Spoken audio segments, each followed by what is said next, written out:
देखो, नारद का रूप तो निश्चित ही भगवान विष्णु के समान श्रेष्ठ है, किंतु मुख वानर के समान विकट और महाभयंकर। काम मोहित ये व्यर्थ में ही राजपुत्री को प्राप्त करने की इच्छा कर रहे हैं। इस प्रकार की कपटपूर्ण बातें कहकर वे नारद का उपहास करने लगे। मुनि तो काम से विवल थे, अतः उन्होंने उनकी यथार्थ बातें भी अनसुनी कर दी। उन्हें उनकी बातों पर कोई ध्यान नहीं है। वे मोहित हो उस श्रीमती को प्राप्त करने की इच्छा से उसके आगमन की प्रतीक्षा करने लगे। इसी बीच स्त्रियों से घिरी हुई वह सुंदरी राजकन्या अंतःपुर से वहां आई। अपने हाथ में सोने की सुंदर माला लिए हुए वह शुभ लक्षण राजकुमारी स्वयंवर के मध्य भाग में लक्ष्मी के समान खड़ी हुई अपूर्व शोभा पा रही थी। उत्तम व्रत का पालन करने वाली वह भूप कन्या हाथ में माला लेकर अपनी मन के अनुरूप वर का अन्वेषण करती हुई अर्थात ढूंढती हुई सारी सभा में भ्रमण करने लगी। नारद मुनि का भगवान विष्णु के समान शरीर और वानर जैसा मुंह देखकर वह कुपित हो गई और उनकी ओर से दृष्टि हटाकर प्रसन्न मन से दूसरी ओर चली गई। स्वयंवर सभा में अपने मनोवांछित वर को न देखकर वह दुखित हो गई। राजकुमारी उस सभा के भीतर चुपचाप खड़ी रह गई और उसने किसी के गले में जयमाला नहीं डाली।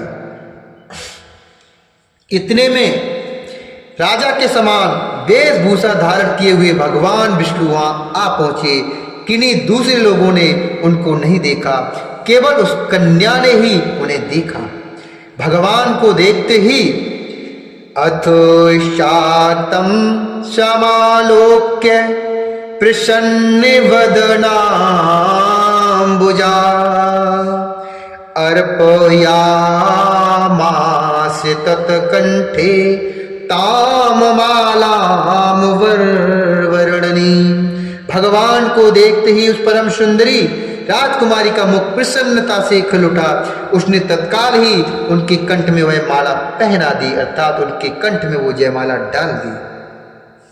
राजा का रूप धारण करने वाले भगवान विष्णु उस राजकुमारी को साथ लेकर तुरंत अदृश्य हो गए और अपने धाम में जा पहुंचे। इधर सब राजकुमार श्रीमती की ओर से निराश हो गए। नारद मुनि तो काम वेदना से आतुर हो रहे थे, इसलिए वे अत्यंत विवल हो उठे। तब वे दोनों विप्र रूपधारी ज्ञान विशारद रुद्रगण काम विवल नारद जी से कहने लगे।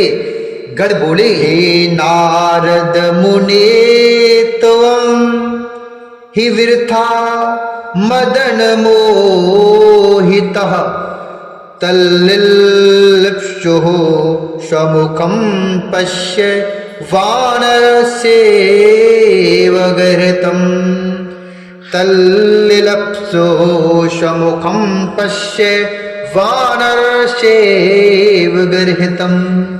गण बोले, हे नारद, हे मुने, आप व्यर्थ ही काम से मोहित हो रहे हैं और सौंदर्य के बल से राजकुमारी को पाना चाहते हैं। वानर के समान अपना घृणित मुख तो देख लीजिए। सूत जी बोले, हे महर्षियों, इत्याकरण्यतयोर्वाक्यं नारदो विस्मयो अभवत्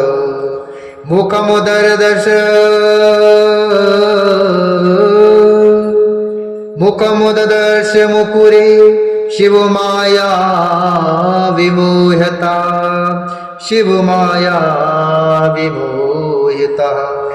सूत जी बोले, हे महर्षियों, उन रुद्रगणों का यह वचन सुनकर नारद जी को बड़ा विस्मय हुआ। वे शिव की माया से मोहित थे। उन्होंने दर्पण में अपना मुंह देखा। वानर के समान अपना मुंह देखकर वे तुरंत ही कुपित उठे और माया से मोहित होने के कारण उन दोनों शिवगणों को वहां शाप दे दिया। उन दोनों शिवगणों को यह शाप दे दिया कि तुम दोनों ने मुझ ब्राह्मण का उपहास किया, अतः तुम दोनों ब्राह्मण के वीर से उत्पन्न राक्षस हो जाओ। ब्राह्मण की संतान होने पर भी तुम्हारे आकार राक्षस के समान ही होंगे। इस प्रकार अपने लिए साफ सुनकर ज्ञानियों में श्रेष्ठ में दोनों शिवगण मुनि को मोहित जानकर कुछ नहीं बोले। हे ब्राह्मणों, स्वस्थानं जगत स्वस्थानं जगम तुर्विप्रा उदासीनो शिव स्तुतं चक्रतुर्मन्यमानो वै शिवेच्छामुशकलां सदा।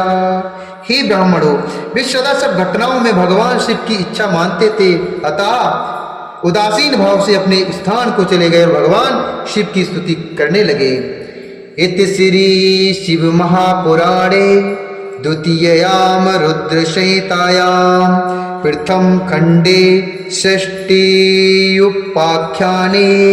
नारद मोह वर्णनम नाम तृतीयोऽध्यायः। इस प्रकार श्री शिव महापुराण के अंतर्गत द्वितीय रुद्र संहिता के षष्ठ खंड में नारद मोह वर्णन नामक तीसरा अध्याय पूर्ण हुआ। बोलिए शंकर भगवान की जय, बोलिए श्री हरि नारायण भगवान की जय, गणेश भगवान की जय।